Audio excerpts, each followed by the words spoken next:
Bé, bona tarda a tots. Benvinguts un cop més a l'Ateneu Barcelonès. Avui ens trobem en el darrer acte del nostre cicle que hem organitzat al llarg de tot aquest curs, el cicle Com es governa Amèrica. I crec que no ho podíem acabar d'una millor manera. Ho acabem amb un debat Trump versus Hillary un dia abans de les eleccions, unes eleccions que potser ningú esperava que fossin tan igualades, no? I crec que ningú s'alterarà si dic que aquestes eleccions han estat unes eleccions anormals per moltes qüestions, però sobretot perquè ha estat una campanya on en els debats no s'ha discutit potser tant sobre les propostes de cada candidat, de cada partit, de cada plataforma, del seu projecte de país, sinó que s'ha discutit més sobre conflictes personals, insults, polèmiques, i crec que des del nostre petit granet de sorra, molt petit, que podem aportar des de Barcelona, discutir aquestes propostes amb les dues persones que tenim aquí avui serà molt profitós. Per això avui hem portat a l'Steven Tolliver, traductor i membre del Partit Demòcrata de Barcelona, i per la difícil posició de defensar Donald Trump tenim a Josep Martí, estudiant. Per tant, el debat està organitzat en 3 blocs: el bloc de política nacional o interior, internacional, un petit bloc per comentar totes les polèmiques que hi ha hagut i per últim, per acabar el debat, hi haurà un minut final de cada representant i després uns 30 minuts perquè el públic faci les preguntes que trobi més adients. Per això comencem, si us sembla, amb l'Steven Tolliver parlant sobre el bloc de política interior. Si ens pot explicar en 2 o 3 minuts quines són les principals propuestas de Hillary Clinton para el país. Bueno, gracias. Y bueno, en primer lugar, muchas gracias al Ateneu para invitar yo y Josep a este acto para estar en este templo de la letra y cultura catalana. Es un honor. Perdona que tengo que recurrir a castellano en lugar de catalán, pero prefiero hacer esto, comunicar a vosotros en lugar de torturar vuestras orejas. Bueno, la política interior de Hillary Clinton se basa en, primero, hacer más inversiones en infraestructura, apostar muy fuerte en las energías renovables. Durante toda la campaña, desde las primarias hasta ahora, el lado demócrata fue los únicos en intentar tratar el tema de cambio climático. Su apuesta para que debemos enfrentar este enorme reto es claro y tenemos que unir fuerzas para mejorar nuestras respuestas a esto. También más obligaciones tributarias para los que ganan más ingresos, eso es claro, y ayudar a la gente que están más castigados por la crisis en los últimos años. Han propuesto tener un ingreso mínimo por hora a nivel federal de $15 por hora para intentar garantizar el sueldo básico para los más desafortunados. Bueno. 2 minuts. Gràcies, Alexander, i a l'Ateneu per convidar-me. No? Sé que estic en una posició una mica difícil i jugo a camp contrari probablement, però s'intentarà. Política interior és bastant ampli, per tant no sé fins a quin punt toca explicar quines són les polítiques de Trump o del Partit Republicà. Bàsicament defensar els valors tradicionals d'Amèrica i la Constitució dels Estats Units, i d'aquí s'emanen diferents polítiques més explícites, no? Que probablement ja coneixeu, les típiques republicanes, doncs, impostos més baixos. És una vergonya que als Estats Units, la terra de la llibertat, sigui un dels països que més paguen les empreses en impostos. Més control local sobre educació i seguretat, perquè com a tot Occident són 2 àmbits que s'han estancat últimament. Controlar la immigració perquè com a tot Occident és un problema que s'ha enquistat i que ningú sembla voler parlar-hi. Bàsicament és fora de tota la diferència mediàtica que se li ha donat. Donald Trump no deixa de ser un candidat republicà bastant tradicional. Quan quan toquen polítiques, i per tant és això, llibertat, seguretat i una economia que funcioni. Bé, doncs introduïm el primer tema. Ara comencem amb tu, Josep. Un dels temes dels que més s'ha parlat, evidentment, i dels que més ha fet servir Donald Trump ha estat el paper de la Xina, de Mèxic, a l'hora de treure llocs de treball, de deslocalitzar empreses. Quin és el pla de Donald Trump i el de Hillary Clinton perquè aquestes empreses no se'n vagin i els nord-americans puguin mantenir els seus llocs de treball? Aquí, el que he dit sobre Donald Trump ser un candidat tradicional conservador, aquí potser ens hem mentit una mica, no? Donald Trump és proteccionista, és una persona que és contrària al lliure comerç internacional a les circumstàncies que estem ara. Són unes circumstàncies a les que hi ha països a Àsia i a Àfrica que tenen condicions molt diferents a les del món occidental i que per tant intentar mentir-nos en nosaltres mateixos i dir que és possible competir lliurement amb ells de la manera en la que estem és mentir-nos nosaltres mateixos. Ara, Donald Trump el que diu que és Xina està jugant brut, manipulant la seva moneda, manipulant la seva indústria, manipulant els preus internacionals i per tant o segueixen les regles que tots els altres països amb els que els Estats Units comercien segueixen o se'ls aplicarà una tarifa. És a dir, o Xina aprèn a jugar com juga la resta del món o se'ls aplicarà una tarifa i la Xina farà cas al que Donald Trump digui perquè a la Xina li interessa el mercat americà. Igual que als Estats Units li interessa el mercat xinès. Al final l'únic que s'està dient és que es posi igual, perquè el que no pot ser és que hi hagi milers de treballadors cada any a Ohio, a Michigan, a tots els estats on tradicionalment s'ha concentrat la indústria americana, que s'estiguin perdent la feina. És el mateix que està passant aquí a Europa, és el mateix que està passant a tot arreu, on fins ara hi havia salaris alts i la gent podia anar a treballar de 9 a 5 i pagar-se una casa, construint i aportant a la indústria, i ara ja no pot. Per què? Perquè hi ha països que estan jugant brut, molt brut, i el pla de Donald Trump de posar tarifes i bàsicament d'equilibrar el terreny de joc és un pla que ressona molt amb el votant mitjà americà, que s'ha vist sense feina, que s'ha vist com el seu salari no ha pujat en 8 anys de regnat d'Obama. És un missatge que ressona molt. Pero es un mensaje equivocado. Tenemos la experiencia de los años 30 en poner barreras del comercio no sin ningún control, pero el público ha beneficiado del mano de obra más económico en países terceros. Entonces, para imponer un bloqueo de proteccionismo va a resultar no necesariamente en nuevos trabajos para todos, sino que todo el material va a ser, o los bienes va a ser más caros, más difíciles a adquirir. Creo que imponer proteccionismo va a ser un enorme error. No, jo estic d'acord amb el lliure comerç, o sigui, jo em considero liberal i estic a favor del lliure comerç de sempre, però és un lliure comerç que ha de ser entre iguals.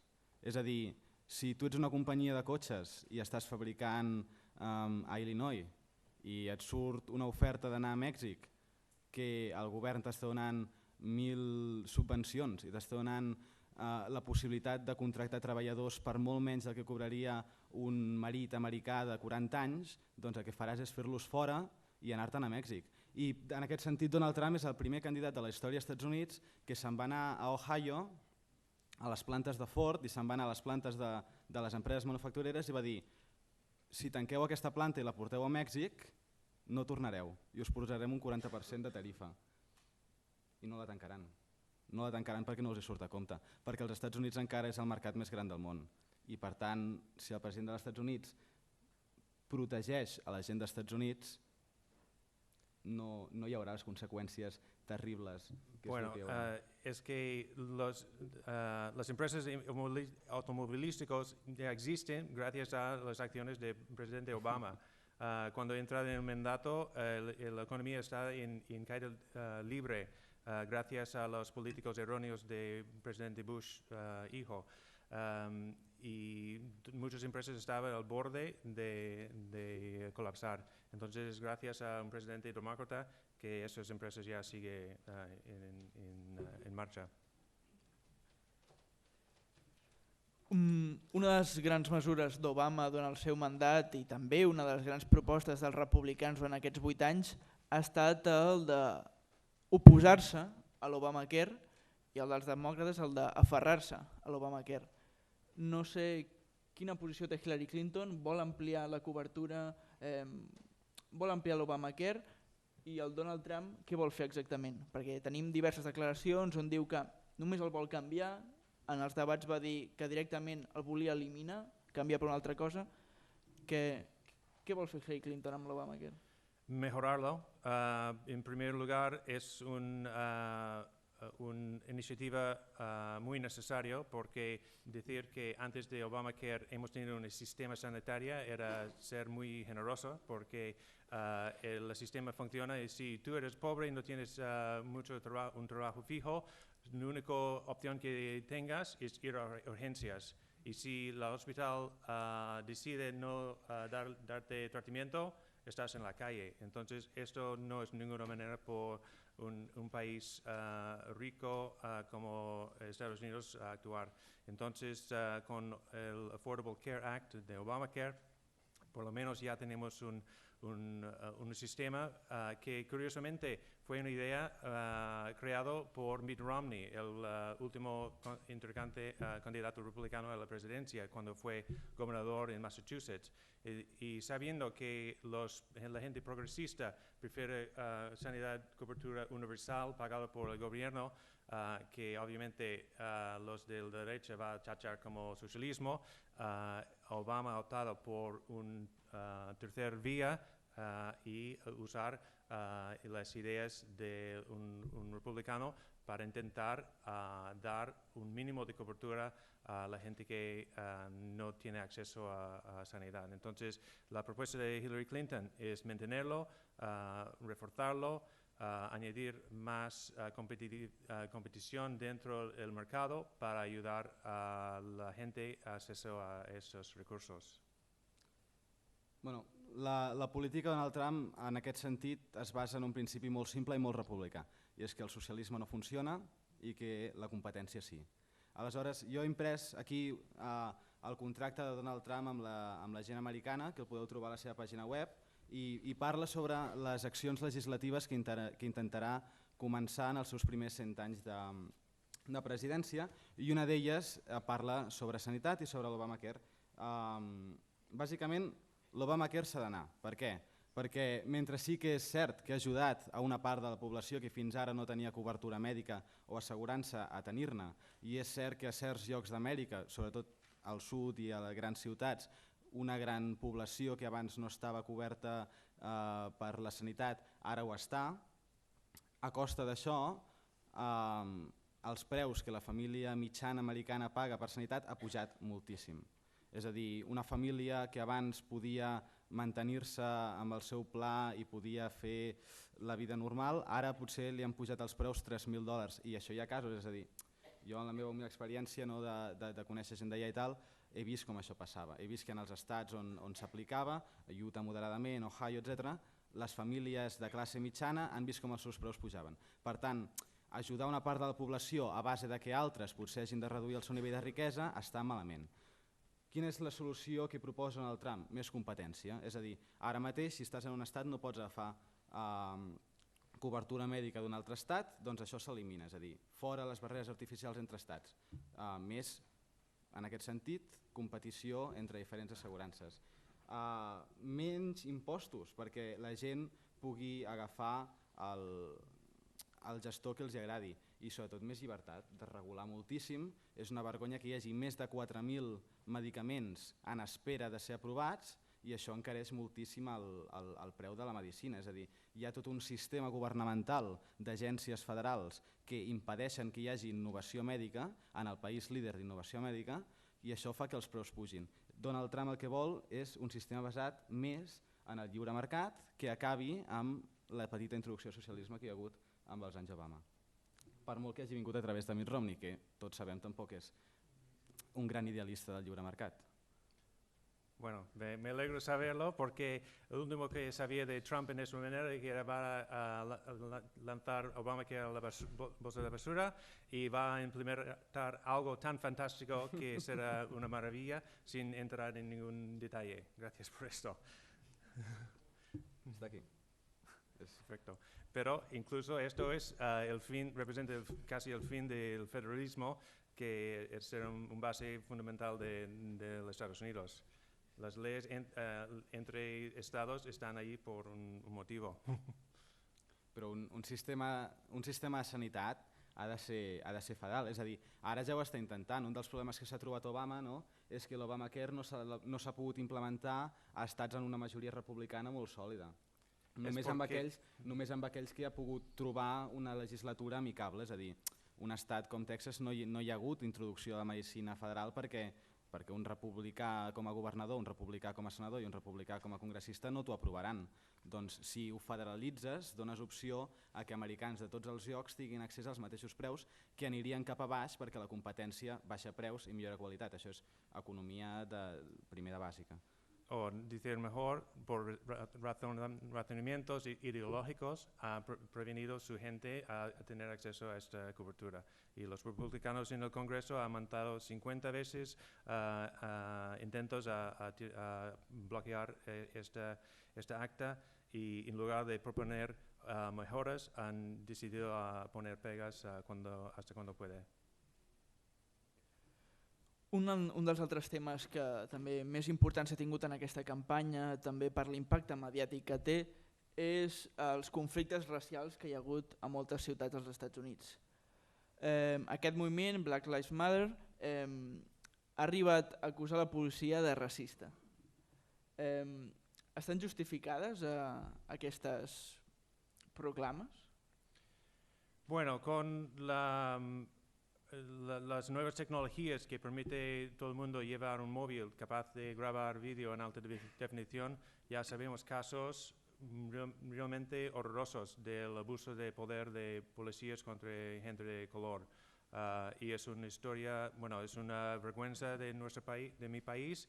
Creo que, bueno, en Estados Unidos nuestro pecado original es la esclavitud. Y también es una cosa que nunca hemos saneado, esta herida que existe, y debemos intentar hacer algo, sino no castigar, no criminalizar un grupo entero de gente, intentar acercarles y ayudarles. Estic d'acord. És a dir, hi ha un greu problema de racisme a la societat americana i és un càncer que està introduït en moltíssima gent, i les minories racials als Estats Units estan molt maltractades en molts sentits, especialment amb el tracte que reben de la policia. I aquest és un tema en el que discrepo amb el senyor Trump, en el sentit, ell també està d'acord amb això, però ho ha dit molts cops. El que passa és que no dirà Black Lives Matter perquè és una persona que creu que totes les races importen per igual. Ell no pensa, però, que hi hagi un problema greu de violència policial. Les estadístiques estan allà, és a dir, sí que hi ha. La gent de comunitats pobres i que té el to de pell una mica fosc estan perseguides per la policia de manera més alta que la gent blanca. I hauríem de parlar aquí sobre per què és, que és pel tema de la guerra contra les drogues, és pel tema de la criminalització de tot que Occident està duent a terme i que cap dels dos candidats està parlant. Però això és un tema per un altre debat, suposo, perquè cap dels dos candidats en aquest sentit hi ha molta diferència, no? Fora del discurs, és a dir, sí, Clinton sortirà i es posarà amb una persona de color i dirà, mira, doncs soc molt progre i soc molt guai perquè vaig amb gent de color i sisplau voteu-me, però al final els dos creuen el mateix.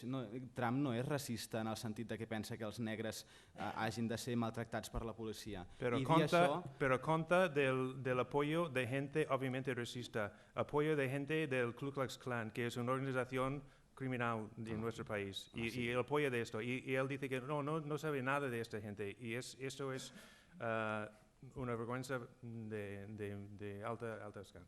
Jo tampoc voldria que el Ku Klux Klan donés suport a mi, però un no té control sobre les persones que donen suport. És a dir, jo no puc escollir qui em vota. Donald Trump estic segur que no dirà «Ei, escolta, Ku Klux Klan, si us plau, vota'm».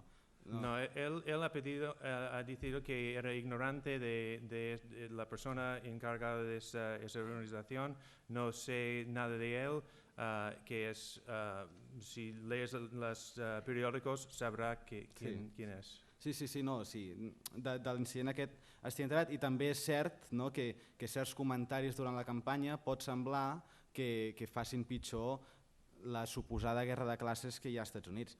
Però compte perquè al final caiem a la nostra pròpia trampa i acabem dient que Trump és un racista i que Trump és no sé què. No, Trump és un personatge mediàtic, Trump és un home blanc i ser blanc no és cap delicte. O no hauria de ser-ho, és a dir, no hauria de ser-ho. No hauria de ser-ho. I sí, i de fet jo penso que les polítiques de Donald Trump faran molt més per les comunitats pobres i negres que les polítiques de Hillary Clinton. És a dir, de fet estic disposat a dir que són les polítiques de gent com Hillary Clinton, com Barack Obama i com tots els socialistes que han anat governant des dels anys 60 i la Great Society que han fet que hi hagi comunitats pobres a les inner cities dels Estats Units. És a dir, amb menys impostos, menys regulació econòmica i un sistema que donés més impuls a la creativitat humana faria que en 50 anys no hi haguessin casos de guetos de pobresa enquistada als Estats Units. I per tant penso que és un debat d'economia al final, és un debat de qui té millors polítiques econòmiques, Donald Trump. Bueno, creo que la prueba de su racismo es en su posición fundamental del bloqueo de construir un muro contra México. Es el siguiente tema ahora. Bueno, yo quiero entrar en eso ahora porque en los últimos días ha salido la noticia que su mujer ha trabajado ilegalmente cuando era un inmigrante en Estados Unidos. Entonces, y él, eso no importa nada a él. Entonces, ¿por qué? Porque ella es blanca y la gente que viene desde México son de otros raíces. Creo que es muy importante. Si parlem del mur, doncs parlem del mur. És a dir, hi ha un problema d'immigració il·legal als Estats Units, igual que hi ha un problema d'immigració il·legal al sud d'Espanya, igual que hi ha un problema d'immigració il·legal a Turquia. És a dir, hi ha un problema que és que hi ha gent indocumentada que està passant en grans nombres a un país que té un ordre i té unes lleis. I ara podem parlar sobre fins a quin punt és legal, vull dir, ètic, barrar el pas de persones entre línies imaginàries i tal, d'acord, però hi ha milions de persones vivint a la frontera entre Estats Units i Mèxic que veuen com les seves vides i les seves economies van cap avall per culpa de la immigració il·legal. És a dir, per què a Arizona, Texas, Nou Mèxic, a la frontera guanyen republicans i republicans que sí que són racistes de veritat? Doncs perquè la immigració il·legal potser és un problema. Si no, no guanyarien. Doncs parlem del mur ara? És el tema d'ara, si vols començar. Vale, pues hablamos del muro. Es una propuesta totalmente ilógica. La gran parte de inmigración ilegal llega a los Estados Unidos en avión y queda más tiempo permitido en su visado. El hecho de construir un muro en muchos casos por la geografía va a resultar en territorio americano al otro lado del muro. Cuando Donald Trump ha ido a México a dialogar con el presidente de México, no ha hablado del tema. No sé, es que es ilógico. Y el coste primero era $4,000 millones, asciende a 7. Un estudio de ingenieros dice que por menos de 11,000 millones es imposible construir un muro. Entonces es un gasto innecesario, ilógico, solo para usar este tema para animar sus bases. Fa 10 anys va haver-hi un vot, una votació al Senat dels Estats Units sobre la construcció d'un mur amb la frontera amb Mèxic. I una jove senadora, jove, perquè ma mare tenia aquesta edat i toca dir-li jove, de Nova York va votar que sí, que s'havia de construir un mur a la frontera amb Mèxic. I aquesta senadora era Hillary Clinton, és a dir, Hillary Clinton va votar a favor de construir un mur amb Mèxic. No és una idea novedosa que se li hagi ocorregut al gran Trump. L'únic que ell ha tingut els nassos de dir que s'ha de fer ara. I els detalls tècnics s'hauran de fer, i no és una cosa que pugui fer el president, és una cosa que s'haurà de votar al Congrés, perquè no oblidem, els Estats Units tenen la seva Constitució i la majoria de polítiques no les escull el president, sinó les escull el Congrés. És a dir, el mur, si acaba passant, el votarà el Congrés, no Donald Trump. Però és que a part d'això, està claríssim que s'ha de fer alguna cosa amb els milions d'emigrants indocumentats que cada any traspassen la frontera a Mèxic. És a dir, si no existissin, com sembla que es diu a vegades, no? Els demòcrates molts cops diuen no, és que la majoria d'immigració ve amb avió i es queda més lluny del que la seva visa els hi deixa. Escolta, si no existís la immigració il·legal des de Mèxic, no hi hauria el terme wetback per definir els mexicans que han creuat el riu i se'ls ha quedat l'esquena mullada. No existiria. Per tant, sí que hi ha un problema d'immigració il·legal. Sí, existeix. No podem... Fins i tot Hillary Clinton, abans de que fos políticament incorrecte dir-ho, ho deia. Què farem sobre el tema? Callarem o parlarem sobre com fer que entri menys gent il·legalment i més gent legalment? Doncs Donald Trump creu que és el segon. I per controlar la gent que entra il·legalment construeixes una frontera i la vigiles. Tots els països tenen fronteres. Si no tenen fronteres deixen de ser països.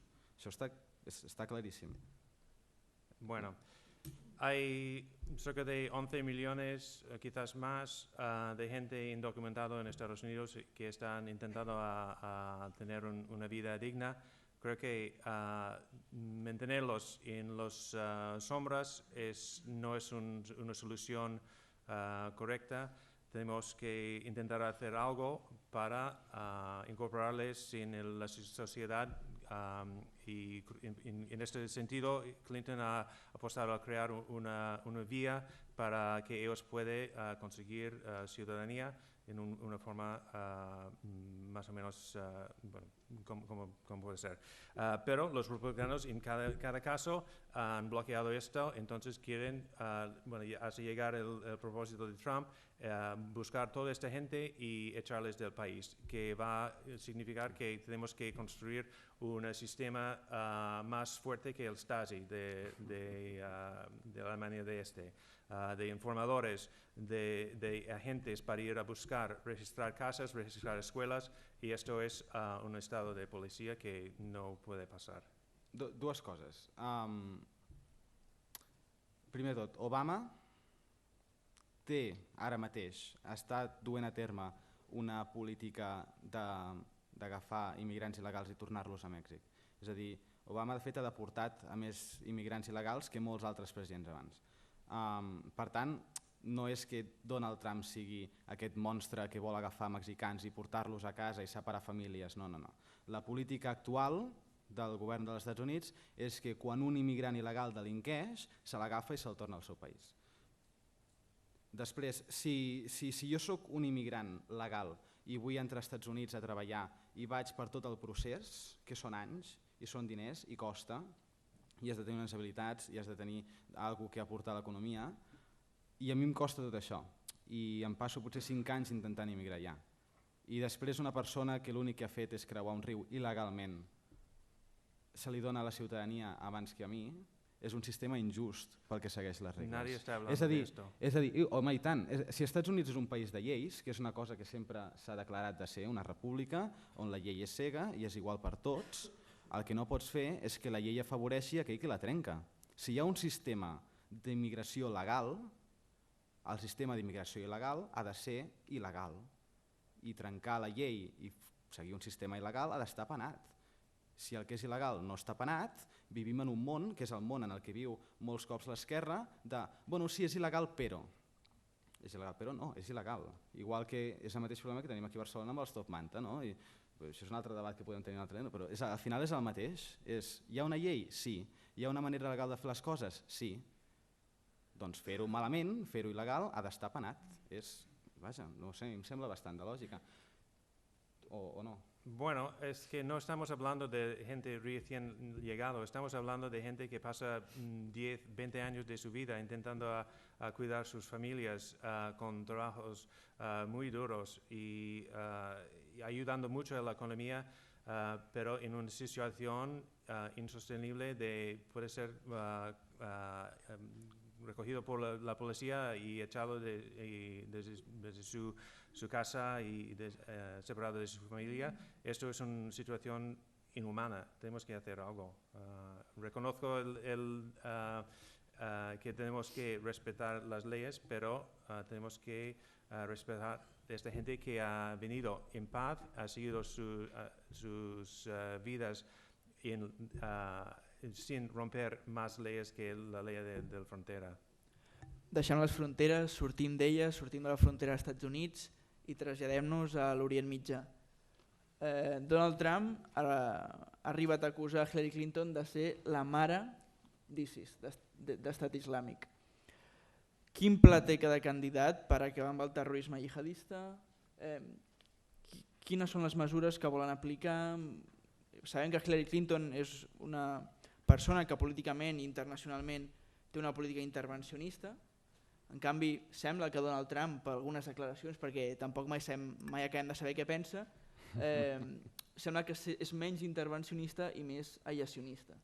¿Qué proposa cada candidato? Bueno, es un asunto, sobre todo en lo que está pasando en Siria, que va a pasar, anunciado por Rusia quizás hoy, mañana, un ataque fortísimo en Alepo de este. Personalmente, no sé, no veo muchas soluciones, que debemos hacer algo, pero es muy arriesgado meter en esa situación. De los programas de Clinton está proposando intentar crear zonas seguras, pero bueno, no sé, es un tema muy complicado, muy arriesgado, no sé. Sí. Bueno, en aquest sentit, política exterior, recordar d'on ve cadascun dels dos candidats. Donald Trump és un empresari d'èxit i Hillary Clinton va ser secretària d'Estat dels Estats Units, és a dir, va ser la mare de la política exterior d'Obama en els seus primers anys de mandat. Què ha passat amb aquesta política exterior? Bueno, tens la major catàstrofe a Orient Mitjà en més de 100 anys, tens guerra, tens morts, tens Benghazi, que potser no sé si en parlarem avui, tens catàstrofe rere catàstrofe rere catàstrofe, tens un error rere un error rere un error. Per què? Doncs perquè al final Hillary Clinton no deixa de ser més que Bush en esteroides i amb un altre gènere. És a dir, Hillary Clinton és una senyora intervencionista, militarista, és una senyora que no li importaria que una ciutat a Líbia o a Síria o a Afganistan on sigui volés pels aires amb un atac de drons sempre i quan segueixi la seva política personal, que és la que la portarà, potser, Déu no ho vulgui, a ser presidenta d'aquí 2 dies. Per tant, jo com a ciutadà del món em fa por que Hillary Clinton sigui presidenta, perquè és una dona que, mentre ella ha estat al càrrec de les operacions militars americanes, doncs no ha anat bé la cosa. I com que estem a la mateixa aliança militar, m'agradaria més que una persona que no ens ho pot semblar, però militarment sembla tenir més seny, com Donald Trump, estigui al càrrec de les operacions militars.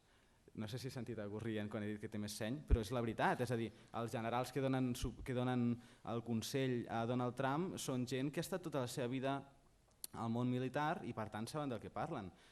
Hillary Clinton ja ha tingut la seva experiència i ha estat una experiència desastrosa. Bueno, muchas veces mujeres políticas, para no ser tachados como demasiado suaves, ha de ser más fuertes en este aspecto. Yo espero que una vez está en el Casa Blanca va a mejorar esa tendencia.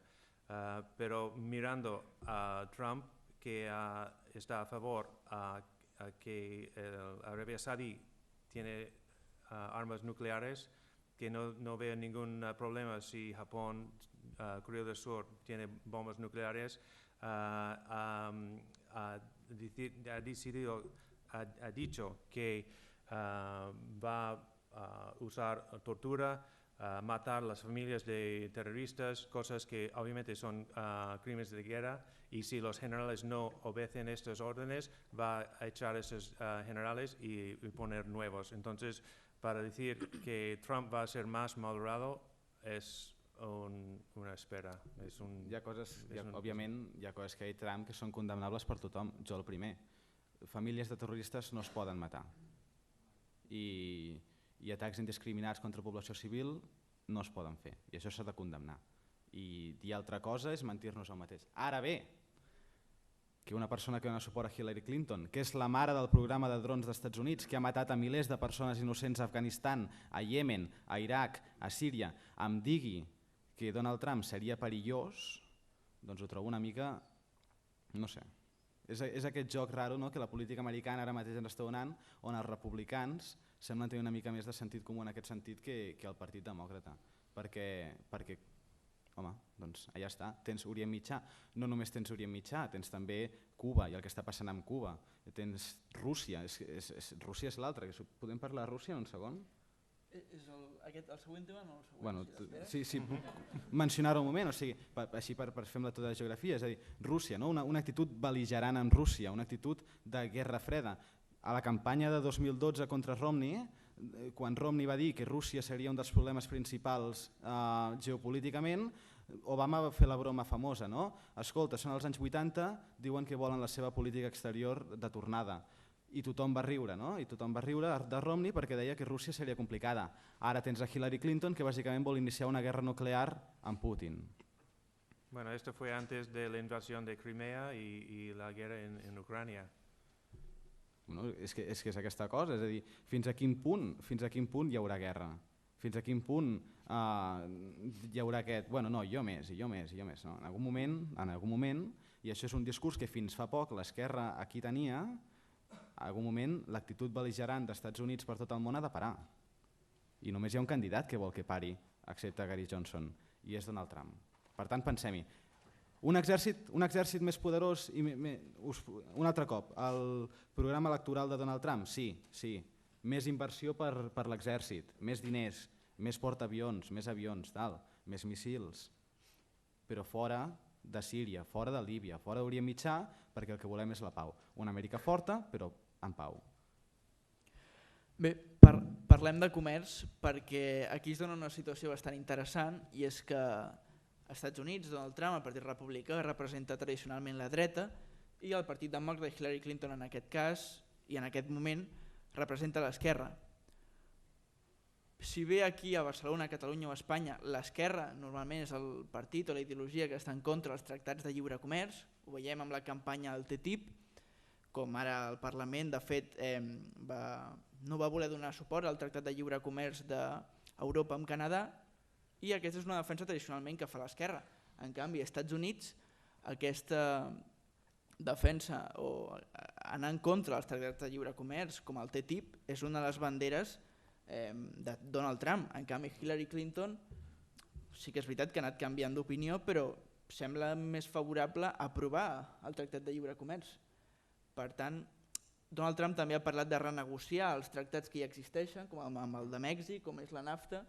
No sé de quina manera vol afrontar Donald Trump aquests tractats que són a ordre del dia, els estan negociant ara mateix, i no sé si Hillary Clinton s'ha decidit i està a favor o en contra del TTIP i els tractats de lliure comerç. Bueno, creo que está en contra del TTIP, pero bueno, tiene su historia con NAFTA, el tratado entre Canadá, México y Estados Unidos. En el momento de ese tratado era vendido como una manera para exportar las leyes de Estados Unidos laborales para extender la riqueza y también hacer más abierto la comercio internacional. En el caso del TTP está presentado como una manera para agilitar la comercio de los pymes, para alcanzar a mercados exteriores, pero la posición de Clinton creo que está, después de la campaña de las primarias, está más abiertos a cambios. Llegiré textualment perquè ho explicarà millor Donald Trump que jo. 7 accions que el president Donald Trump prendrà els primers 100 anys de govern per protegir el treballador americà. 100 dies de govern. Renegociar NAFTA, i si no es pot renegociar NAFTA, sortir de NAFTA perquè es pot, perquè l'article 2025 diu que es pot. És a dir, o hi ha millors condicions pel treballador americà que s'ha quedat sense feina, per l'habitant negre que viu a Chicago i no pot trobar feina, o hi ha millors condicions per aquesta gent, igual que hi ha hagut millors condicions pel treballador mexicà, o als Estats Units se'n va de NAFTA, perquè als Estats Units no necessita NAFTA. Segon, fora del TTP. Fora, no cal. Fins que no es negociï d'una manera de força, fora. Per què va guanyar als Estats Units la Guerra Freda? perquè tenia la posició de poder ideològica, és a dir, lluitava des del bé, i dos, perquè tenia la posició de poder econòmica i militar que li va permetre destrossar la Unió Soviètica el 89. Punt. S'ha de negociar des d'una posició de poder o perds. Per tant, fora el TTIP fins que no es pugui negociar des d'una posició de poder. Denunciar Xina, com ja he dit abans, com a manipuladora de monedes i demanar al secretari de Comerç que identifiqui tots els abusos que s'han fet a treballadors americans, a tractats de lliure comerç, perquè siguin canviats. Fora restriccions a les empreses de producció d'energia, especialment les de gas natural, oli i carbó, i més infraestructura interna. És a dir, comerç exterior, endavant, sempre quan sigui just, sempre quan tingui com a primer objectiu defensar els interessos dels Estats Units i no una manera d'entendre el món molt idealitzada, perquè per què necessites un tractat així de gros per defensar el lliure comerç? Per què el necessites? No el necessites. El que passa és que allà li posen regulacions, allà li posen noves tarifes, allà li posen nous impostos. Per això no vol, perquè no funcionen per l'economia americana. Quan funcionin ja en parlarem. Bueno, Trump ha requerido mucho la idea que va a no usar diplomatas para ir a negociar estos tratados, que va a nominar gente de negocios. Creo que es un mito que esta gente está capaz a negociar mejor tratados de comercio, y creo que es una cosa necesaria para el mundo en que vivimos hoy, donde hay empresas multinacionales que cruzan las fronteras muy libremente. Tenemos que hacer un intento para intentar controlar mejor este tipo de negocio. Si em permets, o sigui, aquí a Europa la por és que un tractat de lliure comerç amb els Estats Units rebaixi les regulacions que tenim aquí i les posi al nivell de les que tenen els Estats Units, que en general són més baixes. No? És l'excusa general per la qual la gent d'esquerres s'oposa a un tracte de lliure comerç amb els Estats Units. Bueno, la meva experiència parlant amb gent d'allà és la contrària, és a dir, tenen por que els hi posem totes les regulacions que hi ha a la Unió Europea, i és la mateixa raó per la qual el Regne Unit va marxar de la Unió Europea, perquè tractats així, burocràtics, gegants, amb milers de pàgines que no serveixen de res, ofeguen l'economia d'una tradició molt més individualista, entre cometes, com pot ser dels països anglosaxons. És a dir, Donald Trump no està en contra del comerç, no? És un empresari d'èxit i té edificis per tot el món. Ara bé, està en contra d'un comerç que no funcioni per al treballador americà, i això és una cosa que, en comptes de criticar, podríem defensar d'un líder, no? Que primer posi la gent de casa. No ho sé, em sembla. Aviam, ha sonat molt plataforma, no, vull dir, a l'hora de negociar un tractat no pots rebaixar la gent que tu has de protegir, ets el president dels Estats Units d'Amèrica, no de l'esquerra global, com algun cop ha semblat. Primer, un tractat de lliure comerç, com NAFTA no ha fet, com el TTIP no està fent, s'ha d'encarregar de que les condicions econòmiques del teu país millorin, i si no milloren gràcies a aquest tractat de comerç, fora. Es tan simple com això el que està dient Donald Trump. Bueno, la persona de ingresos medianos ha beneficiado tener acceso a productos más económicos, y esto es un resultado de estos tipos de tratados. Otra cosa es que este mito de Donald Trump es un hombre de negocios de éxito. No sabemos. Es exitoso con dinero de otra gente. Ha declarado en sus impuestos una pérdida de más de 900 millones de dólares en un año. No, es el primer candidato en 40 o 50 años que no ha enseñado sus declaraciones de la renta. No sabemos si és d'èxit o no. No sé, tampoc em sembla que... Jo no debatré sobre la fortuna del Trump, no és el que m'interessa debatre. Ara bé, no sé, el tio té un jet privat. Però és un pilar angular de su candidatura. Su supuesto éxito de negocios es el base, el fundamento de toda su candidatura.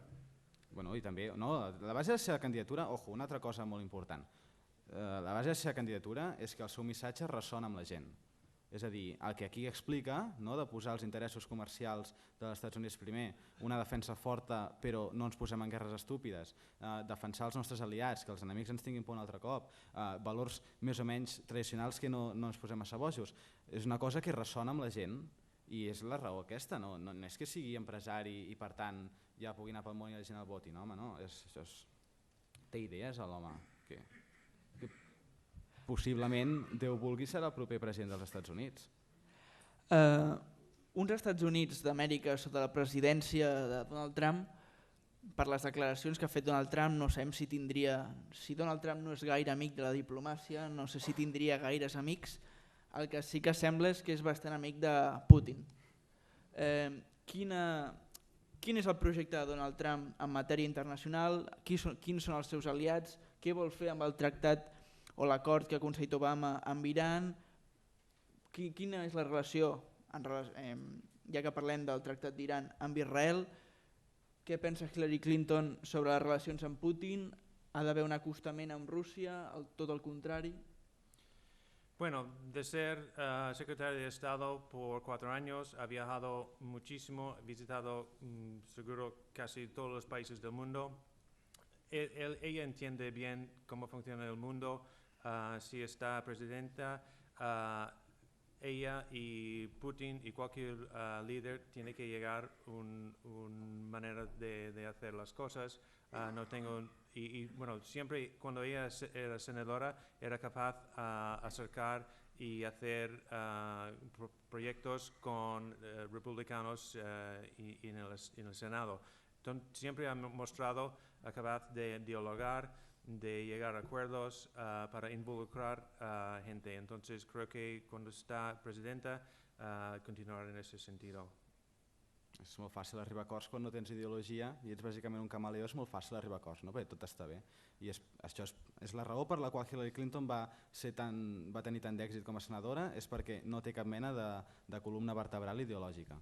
Però bueno, dit això, Rússia, estar en pausa amb Rússia no és cap pecat.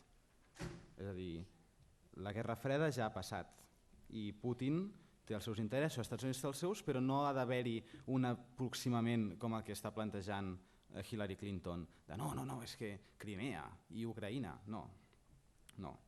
Però en què es basa? Quins són els aliats dels Estats Units en una presidència de Donald Trump? Molt fàcil, Israel, el món occidental i tots aquells països compromesos amb la democràcia i els valors dels Estats Units. Tan fàcil com això. Ara bé, què vol dir ser aliats? Què vol dir estar junts en això? Doncs ja et dic jo, no vol dir anar junts a una guerra contra Rússia o contra Iran. No vol dir donar diners a Iran ni deixar que desenvolupin energia nuclear. Per què? Perquè són amics d'Occident. No vol dir fer comerç amb dictadures que maltracten cada dia els drets humans com Cuba. No. Vol dir... Pero él le encantan las dictaduras. Se da elogios a Kim Jong-un. Y Hillary Clinton se hace fotos con dictadores de Oriente Medio, hasta que los mata porque ya no sirven los intereses de Estados Unidos. O sea, en aquest sentit sí, o sigui, tota la raó. Donald Trump ha dit algunes coses que són qüestionables, d'acord? Però quin és el principi? El principi és molt fàcil. Donarem suport a Europa, donarem suport als països occidentals, donarem suport a Israel, que per cert hauríem de parlar d'Israel, perquè compta Hillary Clinton i el Partit Demòcrata, amb l'únic enclau de democràcia a Orient Mitjà, i bàsicament en aquest sentit a mi em sembla que Donald Trump, tant una persona que vol el món segur com una persona que vol als Estats Units sent forts, ha de donar suport a Donald Trump, perquè protegirà. Bueno, él está diciendo que el OTAN no vale para nada si los aliados no pagan lo que deben, según él. Entonces está capaz de tirar este tratado a la basura, mientras ha beneficiado por lo menos Estados Unidos tener un mundo en paz básicamente en paz desde la Segunda Guerra Mundial. Pero todo eso no sabemos cómo va a actuar porque es una persona que no tiene principios, tiene el piel es muy fácil provocarle con un tweet, puedes lanzar una guerra sin pensar.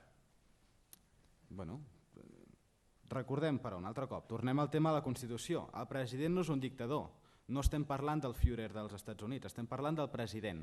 Estem parlant d'una persona que ha de representar els Estats Units. I per tant, per molt que tingui la pell fina, això no desembocarà en una tercera guerra mundial. Ara bé, una actitud ideològica bel·ligerant amb Rússia sí que ho farà.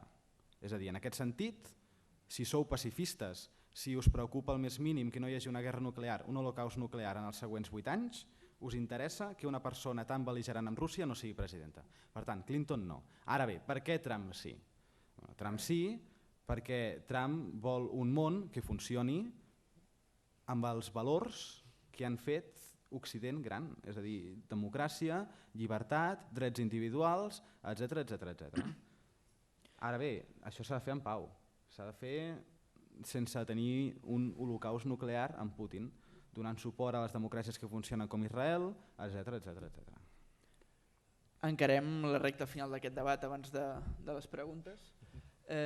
Parlem ja una mica més de les eleccions, ara dedicarem 5 minuts a les polèmiques que hi ha hagut i que he criticat a l'iniciar el debat, però abans parlem del sistema electoral una mica en si, perquè a part de Donald Trump i Hillary Clinton, que crec que són els candidats que més desafecció provoquen a la ciutadania nord-americana dels últims anys, crec que el 70 o el 80% no està d'acord en cap dels dos candidats. Per tant, han sortit tercers candidats com són Gary Johnson o un exrepublicà com és McCullin, que es presenta a Utah i està al 22%, 24%, a 2-4 punts de poder guanyar l'estat. Gary Johnson, fins fa poc, també estava sobre el 10-13%. De quina manera poden influir aquests candidats? Si poden decantar les eleccions cap a una banda, no ho poden fer, afecta... És a dir, el fet que, per exemple, McCullin es presenti a Utah i estigui traient un 22% de vot en un estat tradicionalment republicà, això pot perjudicar Donald Trump, perquè els diners que podria estar dedicant a un altre estat els ha de dedicar a Utah per aconseguir guanyar i que McCullin o Hillary Clinton no li tregui un estat que és tradicionalment republicà. Llavors no sé fins a quin punt aquests candidats afecten a les eleccions.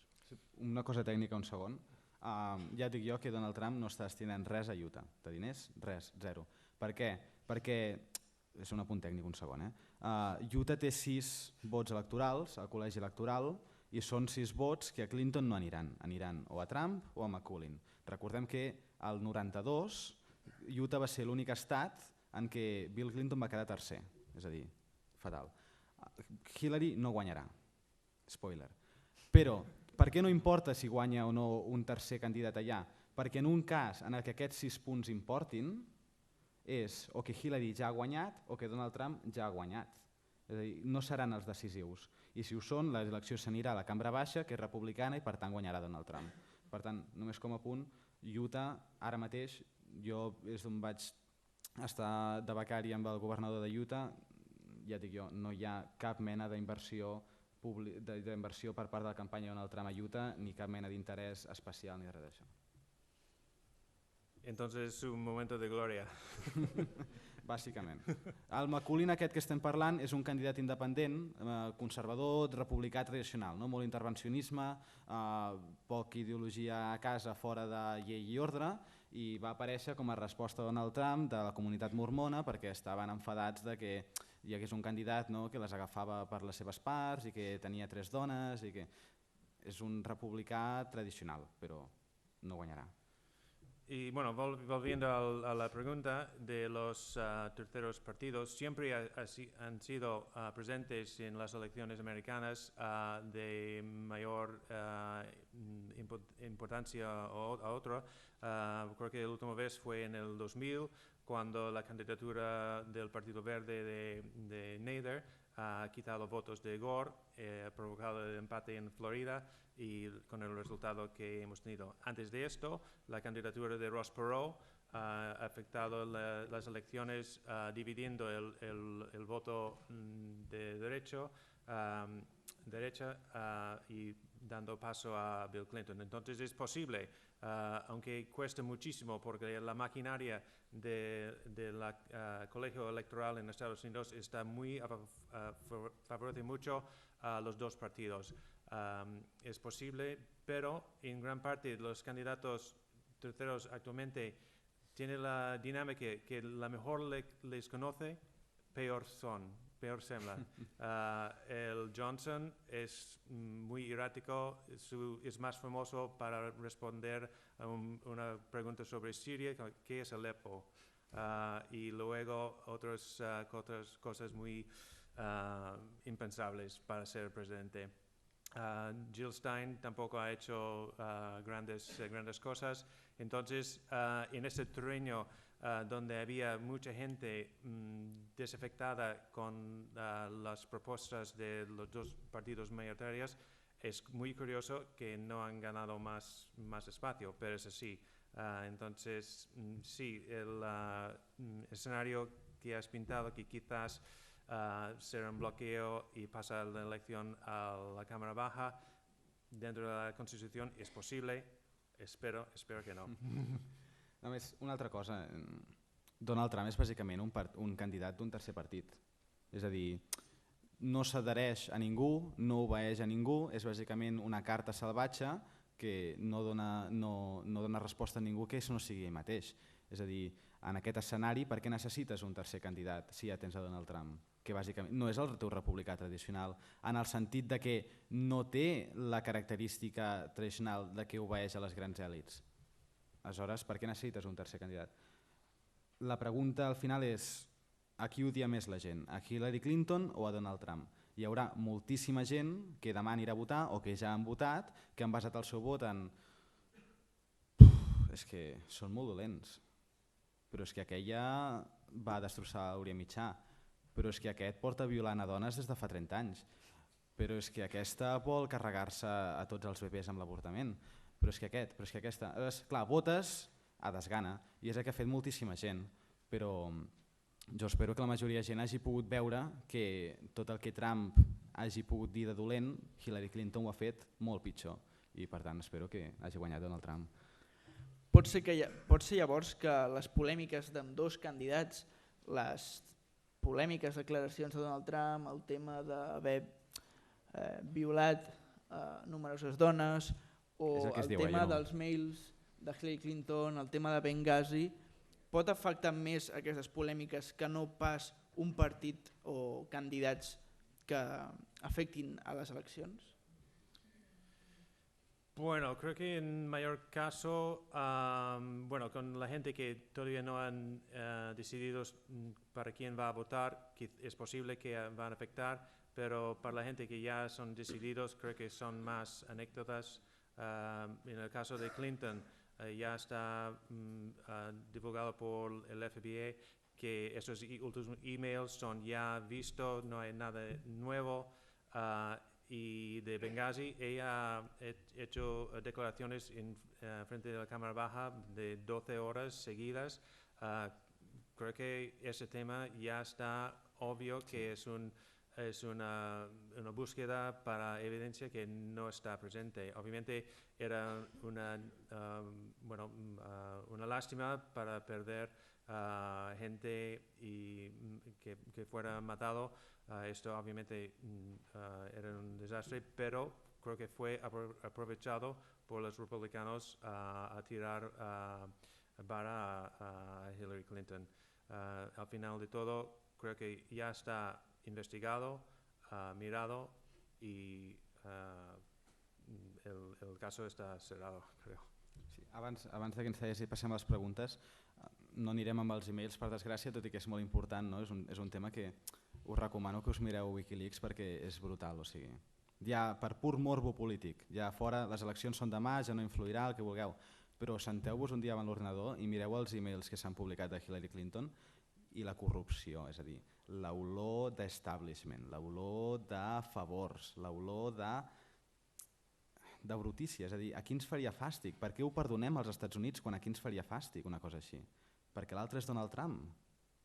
Compte, ja ho dic, a casa mireu, Però a part d'això, un altre punt tècnic, als Estats Units és molt més important perquè hi ha un bipartidisme molt marcat, hi ha una guerra de cultures molt marcada entre els vermells i els blaus, entre els republicans i els demòcrates, és molt més important que els teus vagin a votar i destinar recursos a que els teus vagin a votar que no pas convèncer gent. És a dir, la majoria d'anuncis que fan als Estats Units duren 30 segons i els fan perquè el nom et soni. Perquè el nom et soni i tu quan vagis a votar votis en aquesta persona. No has de convèncer gaire ideològicament, perquè un cop ja has passat la primària, si ets republicà ets una cosa i si ets demòcrata és una altra. Per tant, hi ha el que es diu Get Out the Vote, que és bàsicament sortir als carrers i demanar a la gent que ja et dona suport que surtin a votar, i és el que són les campanyes. Per tant, no crec que tots aquests escàndols facin molt. És a dir, si tu vas arribar al punt en què anaves a donar suport a Trump, li anaves a donar. I si li anaves a donar suport a Clinton, li anaves a donar. El que pot fer és que molta gent que està d'acord amb Trump i que està d'acord amb Clinton diguin, saps què? Doncs em quedo a casa. I aquest és el perill de tants escàndols a les últimes setmanes de les eleccions, que la gent es quedi a casa. Però que canviïn el vot per uns e-mails o per unes declaracions de fa 10 anys ho trobo bastant complicat, per això que et dic, perquè al final les eleccions als Estats Units és una guerra de cultures entre una cultura conservadora i una cultura socialista, liberal, a què vulguis dir-li. Bueno, estoy de acuerdo en esta teoría de puede ser más de animar o desanimar un grupo u otro.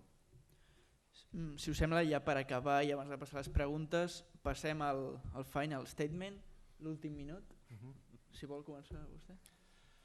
Bueno, creo que cada elección decimos que es la elección más importante de nuestra vida. Obviamente lo que va a pasar mañana realmente es. Creo que Hillary Clinton es una persona, una política centrista, escucha a la gente, creo que tiene propósitos muy válidos para mejorar la vida de la ciudadanía en Estados Unidos. Creo que va a ser un paso adelante tener la primera mujer presidenta de Estados Unidos. En cambio, el otro candidato ha tachado a todos los mexicanos como violadores, ha promocionado la teoría que Obama no era ciudadano, ha atacado a la familia de un soldado fallecido, ha dicho que ha acostado sexualmente a mujeres. Había 12 mujeres diciendo que sí ha hecho esto, y él ha dicho que esas mujeres no eran tan atractivas para hacer esto. Quiere tirar a la basura el tratado de la OTAN, dar bombas nucleares a Saudi Arabia. Ha perdido más de $1.000 millones de dólares en un año. Ha dicho que un juez de raíces mexicanas no puede ser imparcial. És un desastre, no pot ser presidente. Entenem que no votem i que per tant no ens hem de convèncer a res fora de que sortiu d'aquesta... La majoria d'aquí ja probablement estava en contra de Trump, que sí, però potser, no sé, hi ha algú que us ha despertat, no?, de que potser no és com diuen. Donald Trump pot tenir els seus problemes de caràcter i pot tenir les seves coses, no?, que no tots estarem d'acord. Us ho compro, jo doncs no seria amic seu. Però és que no s'està escollint un amic, s'està escollint el president dels Estats Units d'Amèrica, s'està escollint la persona que tindrà comandament sobre l'exèrcit, que tindrà comandament sobre les ordres que se'ls dona als banquers centrals. S'està escollint això, s'està escollint el que farà pressió al Congrés perquè es passin determinades lleis. Es vol tenir una persona que ha estat la secretària d'Estat dels Estats Units a una de les èpoques on hi ha hagut més morts de civils fora d'una gran guerra? O es vol tenir una persona que ha estat un empresari relativament d'èxit? Si volem dubtar de la seva història professional, d'acord, però almenys no dubtarem que té diners i que els ha sabut mantenir. Volem escollir una persona que té uns valors que estan més alineats amb aquells que sabem que creen riquesa, que són l'estalvi, el treball dur i el capitalisme, o volem una persona que es va criar amb Saul Alinsky i Lenin? Volem... Bàsicament, la història universitària de Clinton és molt interessant en aquest sentit. És a dir, bàsicament al final es basen, com tot, uns valors o uns altres. Si sou d'esquerres, si una persona és d'esquerres, no la convencerem de que voti Trump. Si a una persona li preocupa al més mínim l'economia, la protecció dels valors tradicionals i la idea d'Amèrica, votarà a Donald Trump demà. Sí.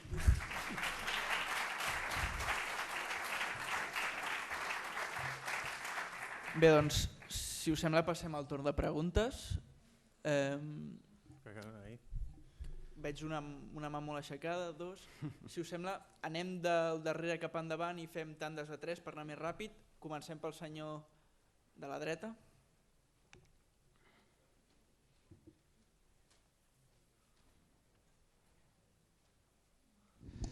Felicito a l'Ateneu perquè ha donat una vegada més prova de democràcia en convocar un debat on hi ha per primera vegada que jo hagi vist a l'Ateneu una persona de l'extrema dreta neofeixista com ara està pujant a Europa i això ho veurem cada vegada més. Llavors no es tracta aquí de defensar, penso que hem dit un criticant a l'altre. A mi no m'agrada ni la Clinton ni m'agrada el Trump. Llavors, si penso que el que s'ha dit aquí, que la Clinton és d'esquerres, no sé què de Lenin, això és bajanades com les que diu el Trump, precisament.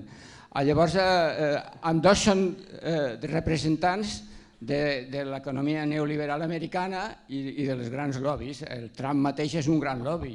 Llavors, ell defensa no pagar impostos, com defensen molts. I jo penso que defensar Trump a base dels defectes de la Clinton, com s'ha fet aquí, és una fal·làcia, perquè Trump, què representa Trump? Trump representa la supremacia blanca, com s'han dit moltes corresponsals que estan parlant d'allí, que el Partit Republicà sempre ha representat els blancs, això és tradicionalment, i està posant molts entrebancs als vots de les minories racials i no tan minories racials que estan creixent. Això són articles que jo he llegit del que està passant als Estats Units. Està posant totes les traves perquè la gent que són emigrants o són negres o totes aquestes minories no puguin votar. Llavors, per una altra part, és una persona que la solució que té als problemes, per exemple, és alçar barreres, alçar murs literals entre els països, obviant els problemes que hi ha econòmics i una altra manera de solucionar les coses al món, perquè si nosaltres ara hem de fer que la política del Trump representa alçar murs per protegir-nos de tota la immigració que ens està venint. Està creant un món de murs i això obvia tota la discussió de fons, per què s'està produint aquestes desigualtats tan grans al món, per què s'està produint aquestes immigracions, i això dels murs el que porta és a una guerra generalitzada en el fons. Llavors, aquí es podria dir moltes coses, però parlar del Trump, a mi em sembla que és un individu realment perillós, ja no solament perquè nega el canvi climàtic, és un individu que nega el canvi climàtic i està defensant la indústria americana al tercer món, que no hi hagi mesures de contaminació com el TIP. El que està defensant és això, que els tractats dels Estats Units amb Europa no hagin de regular com estan regulats a Europa.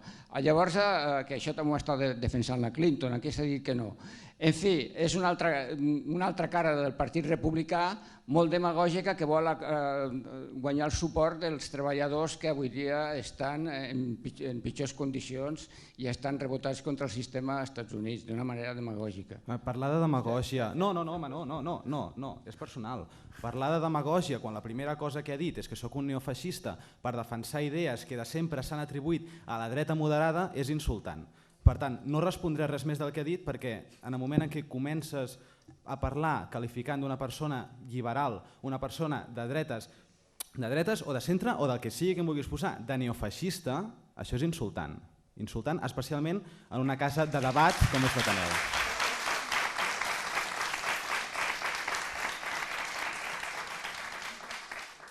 Preguntes més? Sí, fem el noi del costat de la samarreta blava i després passem a la senyora.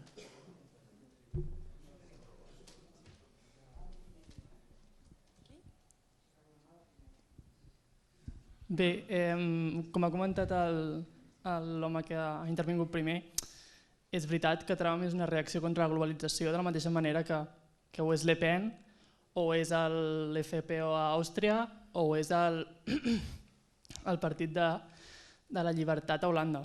Vull dir que això no crec que es pugui negar. Per altra banda, m'agradaria fer-vos dues preguntes, a veure com ho veieu. En primer lloc, l'augment de participació entre la minoria llatina, com creieu que determinarà l'elecció? I, per altra banda, com creieu que el país es tornarà a unir després d'aquesta gran polarització que s'ha viscut durant la campanya? Sí, la senyora de la dreta. Qui? Allà.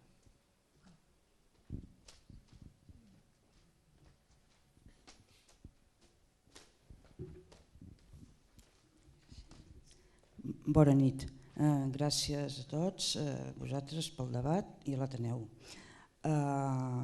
Jo li volia dir al senyor Josep Martí, has dit alguna vegada que no es va votar un amic sinó un president dels Estats Units, evidentment. És molt important. Hi ha un aspecte petit, potser et semblarà petit, a mi no m'hi sembla, que no ha sortit del senyor Trump, que és el feminisme i el masclisme. A mi m'ha donat moltes mostres de que no es defensa el feminisme, és un senyor que m'ha semblat molt masclista i a mi em faria molta por que fos el meu president perquè he de defensar el gènere de la dona que sempre ha estat menyspreada i és molt important. Per altra banda, tampoc l'he sentit defensar els col·lectius de gais i lesbianes, que també és molt important. Més aviat, el que jo he sentit o m'ha semblat percebre era que estava en contra. Per tot plegat, a mi em fa molta por. No sé qui votaria. El que sí tinc molt clar és a qui no votaria. Gràcies.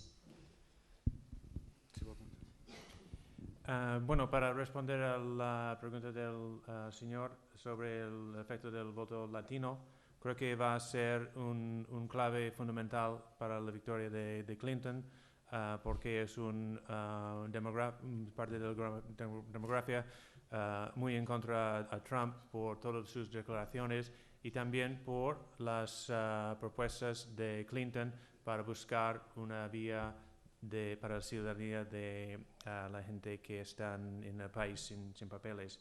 Del día después de las elecciones, ¿qué va a pasar? Bueno, cualquier ganador va a tener un reto muy grande. ¿Cómo podemos juntar un país tan dividido? Si el Congreso cae en manos de otro partido, bueno, básicamente el sistema americano está creado para no hacer nada. Hay tres bloques de poder: el ejecutivo, la legislatura y del tribunal.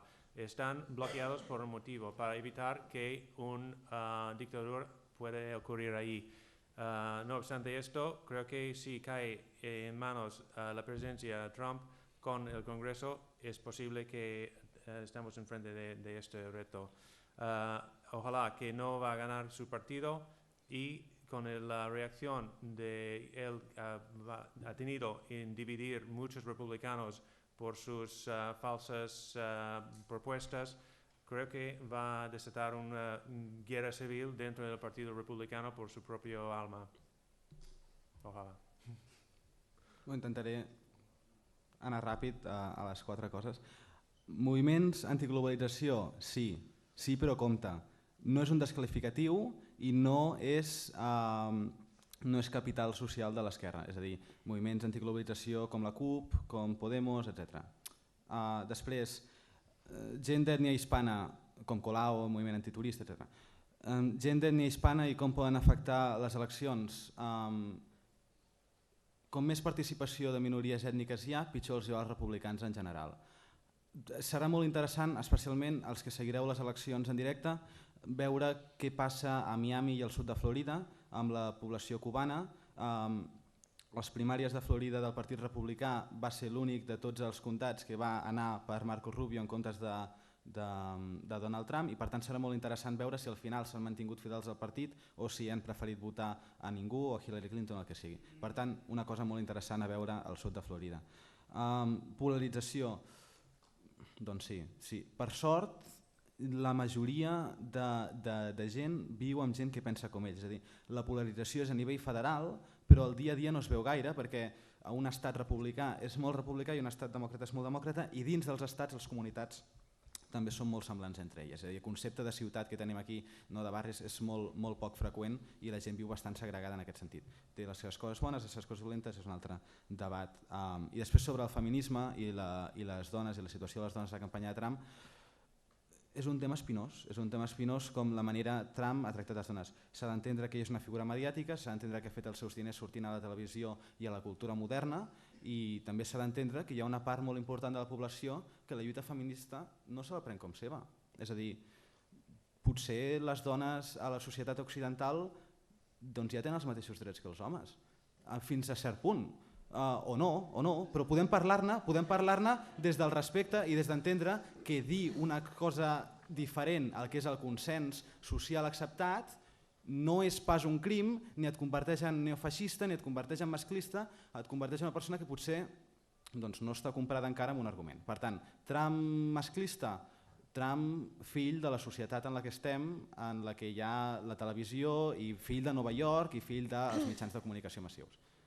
Doncs fem l'última tanda, si us plau, agraeixo brevetat.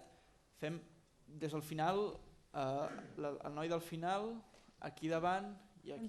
Hi ha moltes més, Hi ha un, dos... Doncs fem les 4 o 5 que hi ha, però si us plau, fem les curtes, perquè si no... Sí, jo seré breu. A mi m'agradaria preguntar-vos per què realment creieu, és un supòsit bastant difícil, però per què McMullin no podria arribar a ser president? Suposem que guanyés a Utah i que hi hagués un empat electoral als Estats Units i que hagués d'anar a la Cambra dels Representants a decidir-se el president. A la Cambra de Representants hi hauria uns quants representants que, òbviament, del Partit Republicà que no voldrien votar en Trump, i uns quants de la Clinton que abans preferien un republicà que no fos Donald Trump. Llavors, per què no podria donar-se el supòsit que només guanyant a Utah podria ser president? No em semblaria pas tan raro que es poguessin posar d'acord en no fer ni president a Hillary Clinton ni a Donald Trump. Sí, creo que... Bueno, ¿Hacemos 2 o 3 seguidas? Vale. Bé, jo fer una reflexió que, de fet, semblaria com si a nivell ideològic les tornes s'hagin girat, d'alguna manera. Veiem, a part de qüestió potser més d'impostos, etc., com Trump, que podríem dir, o s'associaria, lògicament, com és el Partit Republicà a la dreta, a nivell intern està defensant els que són els treballadors del seu país, i a nivell extern està defensant la no intervenció, diguéssim, polítiques molt més pacifistes. En aquest sentit, només una reflexió, veure el Trump no com una reacció, diguéssim, no com un efecte de tot el que se l'acusa de racista, etc., sinó al contrari, una reacció davant d'unes polítiques del que són els més poderosos, crida el que és mà d'obra barata, que després vesteixen amb un discurs universalista de defensa dels drets humans, que vingui la gent perquè pateixen molt, i quan realment se'ls està cridant per explotar-los i per tenir mà d'obra barata.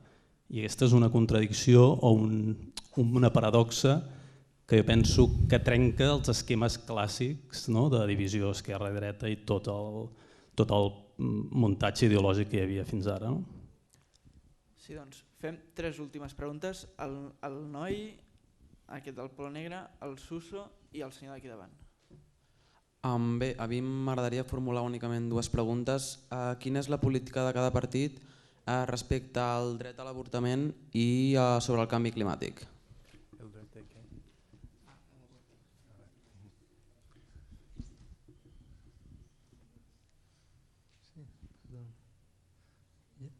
¿Ya? Yo voy a intervenir en castellano, así me entenderéis todos. Solo quiero felicitar a los 2 conferenciantes que han expuesto sus respectivas posiciones, pero yo quiero hacer, y que no se me entienda como un ataque personal, yo quiero hacer una simple consideración. Se ha hablado de Hillary Clinton como socialismo, como Lenin. Bueno, ¿y entonces qué es el señor Trump cuando dice que él pondrá desde una óptica supuestamente liberal un arancel del 35% a los productos mexicanos. Esto no es liberalismo, esto es proteccionismo autárquico casi. ¿Cómo va a afectar una pregunta? ¿Cómo va a afectar eso a los consumidores norteamericanos, incluso a esos trabajadores blancos que él dice defender?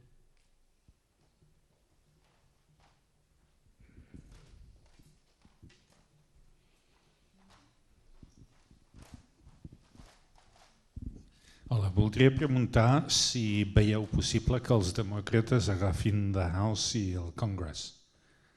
O sigui, podríem trobar-nos amb una presidència trumpista davant d'un Congress demòcrata?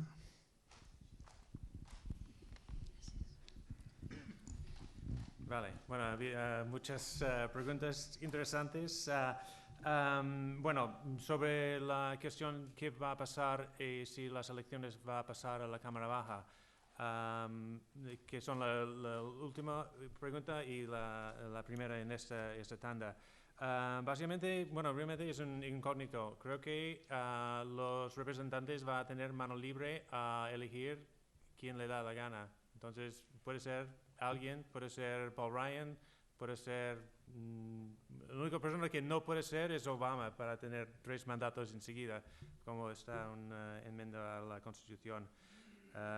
Pero es un gran incógnita. Hablando de la composición del Congress, es posible que los demócratas van a ganar el Senado si tenemos los votantes que van a votar, es muy posible.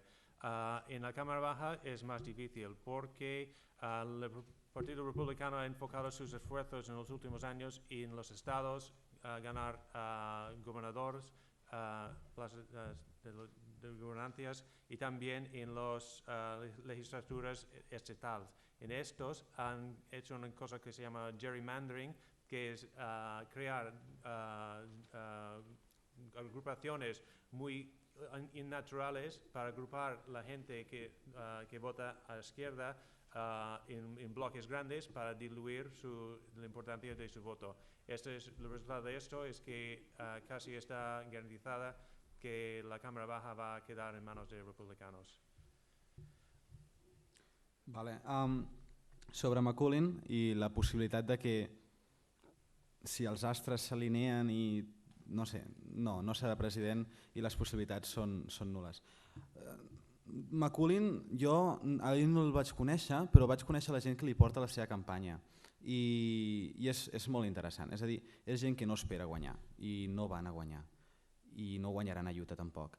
I si guanyen a Utah serà una casualitat tan gran que et portaré a sopar si vols, perquè no sé, és a dir... En quin sentit? Per què? No? Perquè sí, Utah té molt de fàstic i els votants mormons tenen molt de fàstic a tot el que Trump representa, però al final del dia els hi fa encara més fàstic Clinton. I la idea de que Clinton pugui posar 3 jutges a la Cort Suprema i l'avortament ja no es pugui tocar mai més a la història toca la fibra de molts mormons i de molta gent religiosa als estats on McCullin podria tenir alguna opció. Per tant, des del coneixement limitat que tots tenim sobre el futur, jo estic quasi segur que McCullin és una possibilitat absolutament nul·la. Després, sobre el tema pro-vida i del canvi climàtic, òbviament la plataforma del Partit Republicà diu que l'avortament és assassinat i que s'ha d'abolir. No s'ha de canviar, no s'ha de regular, no s'ha de disminuir, s'ha d'abolir. Per tant, si Trump guanya, el Congrés és guanyat pels republicans, la Cort Suprema es converteix en republicana i la majoria dels estats deixen ser republicans i Déu vol, amb 50 anys l'avortament als Estats Units podria canviar. Aquesta és la política de la dreta americana, no podem esperar que sigui una altra. Ara bé, Donald Trump no és pro-vida. Juga a ser pro-vida ara perquè li convé políticament i no passa res, els polítics juguen. Ell no és pro-vida, va dir fa 20 anys que ell era pro-choice, però bueno, això és un altre debat. el Partit Republicà Provida. I el Partit Republicà tampoc creu que el canvi climàtic sigui tan heavy com ens fan creure les èlits científiques. I això és un debat que podem tenir qualsevol altre dia, però sí, el Partit Republicà pensa que hi ha certa sobreexageració sobre el tema i hi ha estudis que potser diuen que no és tan heavy i tal. Per tant, sí, sobre el canvi climàtic, si sou ecologistes i tal, doncs Trump no és el vostre candidat. Aratzels com a proteccionisme autàrquic contra el liberalisme. Sí, però Donald Trump és liberal econòmic dins dels Estats Units, és a dir, dins les fronteres dels 50 estats i els territoris junts, zero fronteres. De fet, ja ho hem parlat abans amb el sistema mèdic, zero, fora. Un sol mercat únic, liberal, competència, etc. Ara bé, quan hi ha països amb les circumstàncies com Mèxic i Xina, que competeixen de manera que no està al mateix nivell, parlem-ne. Què és liberal, què no ho és? No sé, hi ha pensadors de tot tipus. Rothbard, Hoppe també són liberals, molt liberals, ningú els acudiria que no, però també estan a favor de les fronteres. Sobre el Congrés, la possibilitat d'un Congrés demòcrata i una presidència de Donald Trump. El mateix que he dit, la Càmera Baixa serà republicana i el Senat està molt interessant. Un altre cop, si sou dels que us agrada aixecar-vos d'hora per seguir les eleccions, hi ha unes quantes curses que són molt interessants, estan en empat tècnic ara mateix i que per tant serà cosa de veure al final el que passa, especialment New Hampshire i tots aquests que estan, aviam què passa. Molt interessant. Esperem, no sé, a mi no m'importaria que hi hagués un president Trump i un senat demòcrata perquè d'aquí 2 anys canviaria i seria republicà i aleshores ja seria fiesta grande. I com a un últim comentari sobre el gerrymandering dels districtes electorals i tal, no és una cosa republicana. No són els republicans que canvien els districtes per afavorir-se, és el bipartidisme. I la revolució contra el bipartidisme als Estats Units és Donald Trump. I per tant, la gent que està farta de que hi hagi districtes electorals en formes rares i coses així, no votarà Hillary Clinton. Perquè Hillary Clinton va guanyar a Nova York i Nova York és un estat demòcrata i Nova York és un dels estats on té els districtes electorals més raros del món. A qui voten? Voten a Donald Trump. Per què? Com a conclusió final, Donald Trump és el vot protesta i és un vot protesta que a més no porta la destrucció econòmica que porta l'esquerra, és un vot protesta que a més és un vot sensat econòmicament. Mira, quina feliç coincidència. I això és tot. Bé, crec que ha estat un debat molt profitós, que tots l'hem gaudit molt i per tant us convido a seguir les eleccions demà a la nit i veurem què passa. Moltes gràcies. Gràcies.